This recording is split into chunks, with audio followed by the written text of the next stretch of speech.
15 minute. স্নেহ ছাত্রছাত্রী, আমরা 2021 বর্ষের ক্লাস 10-এর ভূগোল বিষয়ে প্রথম আলোচনা শুরু করছি। তোমাদের আশা করি সবার কাছে পাঠ্যপুস্তক পেয়েছো, তোমরা সিলেবাস সম্পর্কে ওয়াকিবহাল হয়েছে এবং কোশ্চেন প্যাটার্ন সম্পর্কেও হয়তো তোমরা কিছুটা অবগত। আমি প্রথমে বলে নিই, আমাদের ভূগোল বিষয়ে সমস্ত বিষয়ের মতো 90 মার্কের টোটাল এক্সাম হবে। 90 মার্কের, তার মধ্যে শর্ট প্রশ্ন থাকে 36, বাকি ম্যাপ পয়েন্টিং 10, 2 মার্কের 6 দুগুণে 12, 3 মার্কের 3 4-এ 12, 5 মার্কের 20, 1 মার্কের 36টা, ম্যাপ পয়েন্টিং 1 মার্কের 10, 2 মার্কের 6 দুগুণে 12, 3 মার্কের 3 4-এ 12, 5 মার্কের 4 5-এ 20, টোটাল 90, 20, 30, 40, 50, 60 প্লাস 90 মার্কের এক্সাম। এই 90 মার্কের এক্সাম আমাদের টোটাল ভূগোল যে পাঠ্যসূচি, তার দুটো পার্ট রয়েছে। একটা হচ্ছে প্রাকৃতিক আর একটা হচ্ছে অর্থনৈতিক পার্ট।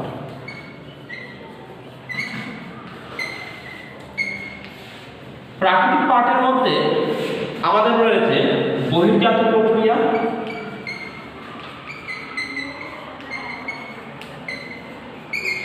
ও তারপরে সৃষ্টভূমি রূপ, যার মধ্যে রয়েছে নদী, বায়ু আর হচ্ছে হিমবাহ। এরপর রয়েছে আমাদের বায়ুমণ্ডল, তারপর রয়েছে বায়ুমণ্ডল, আর সর্বশেষ রয়েছে বজ্র ব্যবস্থাপনা। অর্থনীতির মধ্যে সমগ্রটাই ভারতের উপর, অর্থাৎ ভারতের প্রাকৃতিক আর অর্থনীতি। প্রাকৃতিকের মধ্যে রয়েছে ভারতের ভূপ্রকৃতি, ভারতের নদ নদী, ভারতের জলবায়ু, ভারতের মৃত্তিকা, ভারতের স্বাভাবিক উদ্ভিদ। যেভাবে তোমরা ক্লাস 8 বা 9ম শ্রেণীতে পশ্চিমবঙ্গের প্রাকৃতিক অংশটা আলোচনা করেছে, ঠিক এইভাবে ভারতের প্রাকৃতিক অংশ আলোচিত।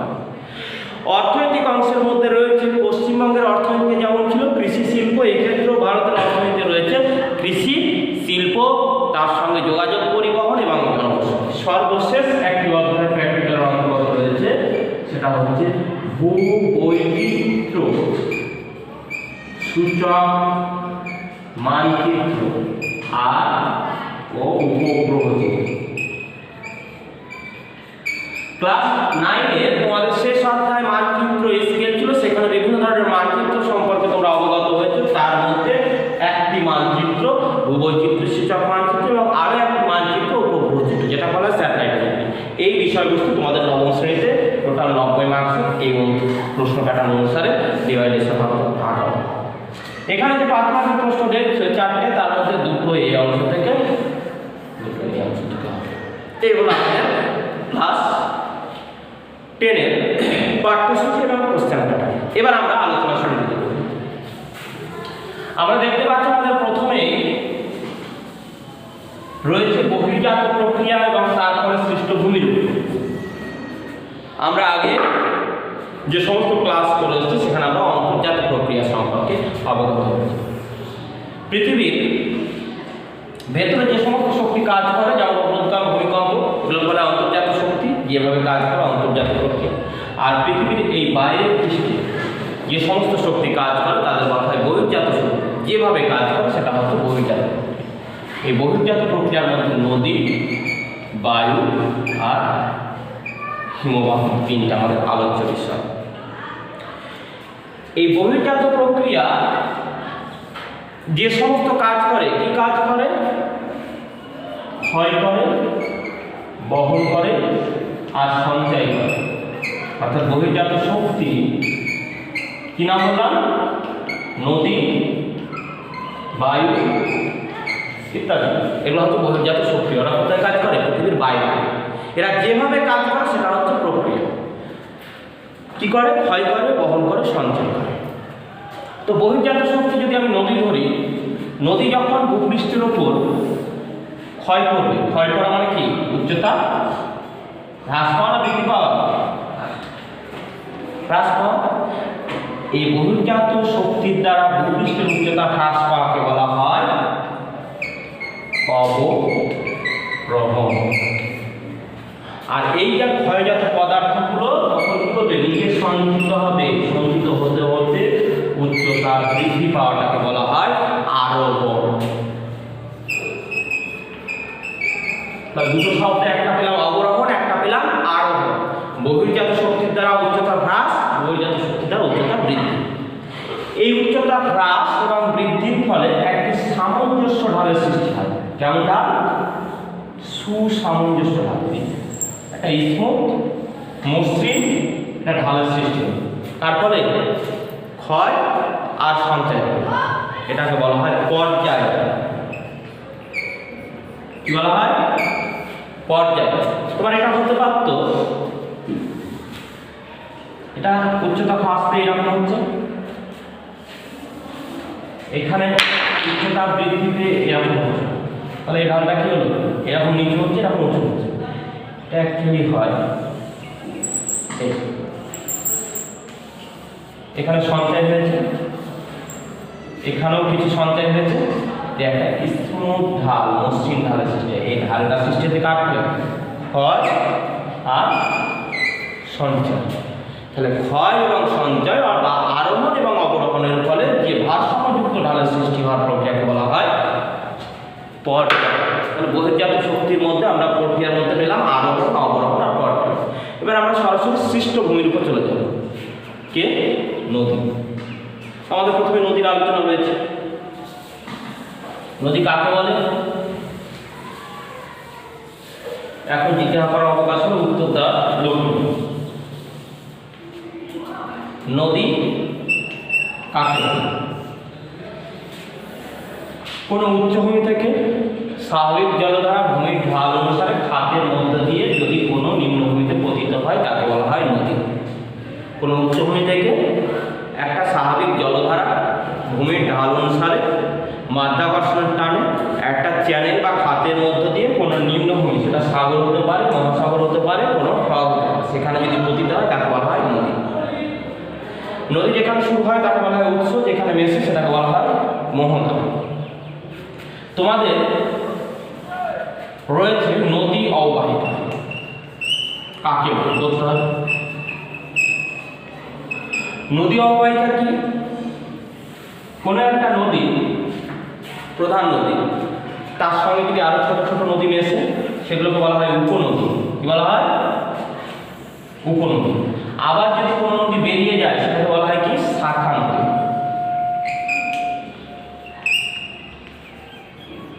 তাহলে প্রধান নদী,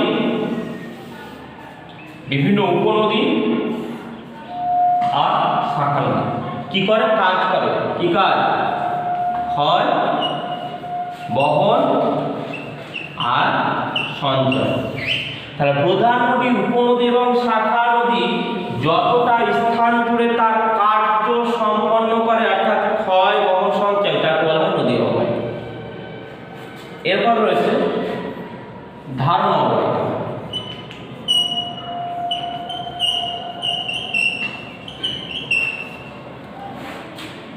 এই নদীটা এখানে চওড়া হয়, গঙ্গা নদী আমরা দেখবো যে নিচের দিকে অনেকটা চওড়া, এখানে অনেক জল। তাহলে এই জলটা কোথা থেকে এলো? এই পার্বত্য অংশ থেকে এসছে। অর্থাৎ নদী অববাহিকার এই পার্বত্য অঞ্চল বা অংশটাকে বলা হয় ধারণ অববাহিকা। যেই অংশটা নদীটাকে চালিত করতে সাহায্য করে তাকে বলা হয় ধারণ অববাহিকা। আরো একটা শব্দ তোমরা পাবে, জল বিভাজিকা। জল বিভাজিকা মানে জলটাকে ভাগ করে। এটা একটা উপনদী, এটা একটা উপনদী, তাই তো? তাহলে এখানে যদি বৃষ্টি পড়ে, জলটা কি শুধু এদিকেই যাবে না শুধু এদিকেই যাবে? দুটো দিকেই যাবে। কোনো একটা উচ্চ স্থান থেকে জলটা এই দিকে এবং এই উভয় দিকেই পরিবাহিত হয়।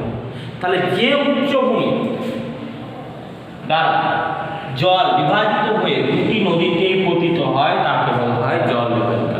তোমরা যদি টেক্সট বইটাকে উল্টে রাখো এরকম, তাহলে এই উচ্চ স্থানে যদি আমি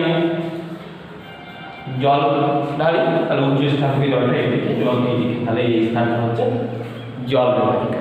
তাহলে জল বিভাজিকা সবসময় কি হবে, কোনো উচ্চভূমি হবে। তাহলে দুটো নদী অববাহিকা, এটা একটা নদী অববাহিকা, এটা একটা নদী অববাহিকা, তাহলে দুটো নদীর অববাহিকা যে উচ্চভূমি দ্বারা বিভাজিত হয় জল তাকে বলা হয় জল বিভাজিকা।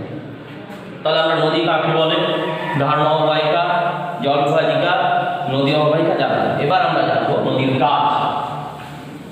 নদীর কি কাজ বললাম, তিনটে কাজ। কি কি?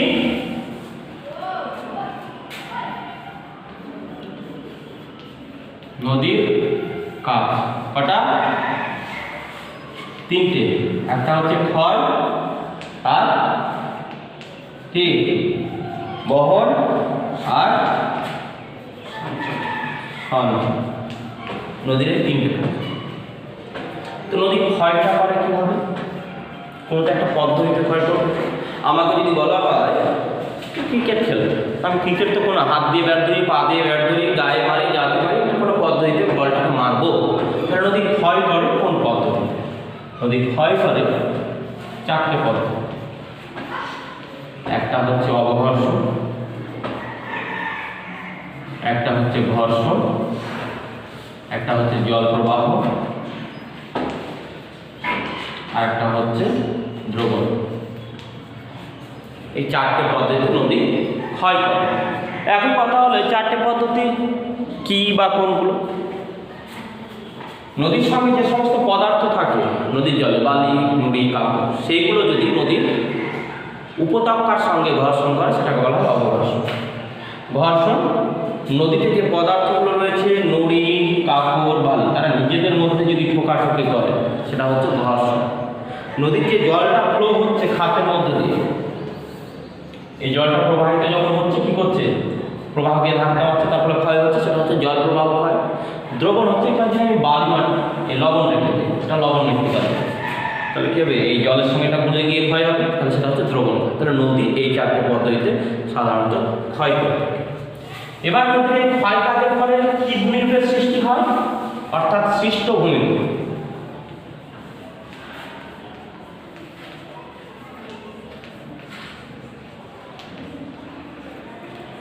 নদীর ক্ষয় কাজের ফলে প্রধানত যে সমস্ত ভূমিরূপগুলোর সৃষ্টি হয় তার মধ্যে একটা রয়েছে আই ও ভি আকৃতির উপত্যকা,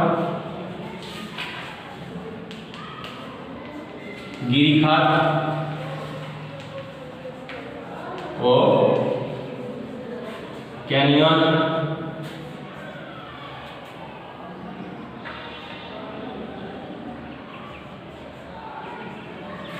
জলপ্রপাত,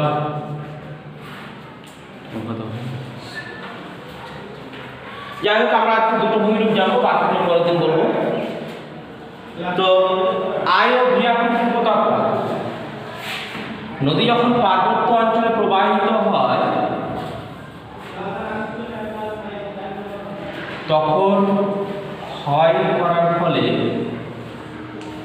যে উপত্যকাটার সৃষ্টি হয় অর্থাৎ খাতটা, সেটা দেখতে ইংরেজি অক্ষর আয়ের মতো হয়, তাই তাকে বলা হয় আয়াকৃতিক উপত্যকা। নদীর তিনটে গতি, কটা গতি? একটা হচ্ছে উচ্চ, মধ্য আর নিম্ন। নদীর গতি কটা? তিনটে। এই তিনটে গতির মধ্যে নদী ক্ষয় করে উচ্চ গতিতে। কোন গতিতে? উচ্চ গতিতে নদী ক্ষয়। কেন ক্ষয় করে? এই উচ্চ গতিতে ভূমির ঢাল বেশি থাকে। ভূমির ঢাল যদি বেশি হয় জলের গতিবেগ কি হবে? বেশি হবে। তাহলে জলের গতিবেগ যদি বেশি হয় তাহলে ক্ষয়টা বেশি হবে। কোন ক্ষয় বেশি হবে? ক্ষয় দুই ধরনের, একটা নিম্ন ক্ষয় আর একটা হচ্ছে পার্শ্ব ক্ষয়। নদী প্রথমে নিম্ন ক্ষয় করে, দেখো নিচের দিকে খাতটা বৃদ্ধি পেয়েছে। তাহলে নিচের দিকে খাতটা বৃদ্ধি কেন পেল? নদীর এই অংশে ভূমির ঢাল খুব বেশি, জলের গতিবেগ বেশি, নদীর নিম্নক্ষয় প্রথম বেশি করছে, তারপরে খাতটা দেখতে ইংরেজি অক্ষর আয়ের মতো হয় বলে তাকে বলা হয় আয় আকৃতির উপধারা। এর পরবর্তী সময়ে আস্তে আস্তে পাশের দিকে ক্ষয়টা বেশি হয়,